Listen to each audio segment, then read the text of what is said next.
আজকে বাইরে খাবার খাবো না, আজ বাড়ি থেকে শসা মুড়ি সব কিছু নিয়ে গেছিলাম, চানাচুর। তো শসাটা কাটা সকালবেলা ঘুম থেকে টাইম পাইনি। তো ওখানে কি শসাটা কাটা হয়েছে, তো প্লাস্টিক নিয়ে যেতে ভুলে গেছি। তাই জন্য এই ছোটো টিম গাড়িটাতে একটু করে মাখছি, সবাই মিলে খাচ্ছি। আবার মুড়ি শেষ হচ্ছে, আবার মাখা হচ্ছে, আবার খাওয়া হচ্ছে। প্লাস্টিকটা নিয়ে না গিয়ে খুব আজকে মুশকিল হয়ে গেছিলো। অন্যদিনে প্লাস্টিক নিয়ে যায় প্রতিদিন, কারণ একটা গোটা প্যাকেটের হাফের বেশি মুড়ি মাখা হয়ে যায়। আর গোটা প্যাকেটই প্যাকেটটা নিয়ে চলে গেছিলাম আজকে, মানে কিছু টাইম পাইনি। এই গরমে পুরো ক্লান্ত হয়ে গেছি।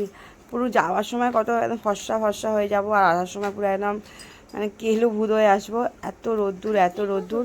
আমাকে তো দেখেই মনে হচ্ছে যে ক্লান্ত, মানে সত্যি খুবই ক্লান্ত। বাবানও প্রচুর ক্লান্ত। সত্যি প্রচুর ক্লান্ত হয়ে যাই আমরা যখন আসি। বাস থেকে নেমে গাড়িতে উঠে গেছি, আমরা গাড়িতে করে বাড়ি ফিরছি। তো এই যে বাবা নয় ধারে বসে আছে, একদম মুখে সাড়া বেরোচ্ছে না, বলছে আমার আর ভালো লাগছে না। এই বাড়ি এসে গেছি, দুখানা ব্যাগ আমাকে বইতে হয়, একটা আমার ব্যাগ, একটা আমার মেয়ের ব্যাগ। মেয়ের ব্যাগটা এত ভারী যে মানে বলার মতো নয়, মানে মনে হচ্ছে না আমরাই পড়াশোনা করছি। চলো আজকে এই পর্যন্ত, টাটা বাই।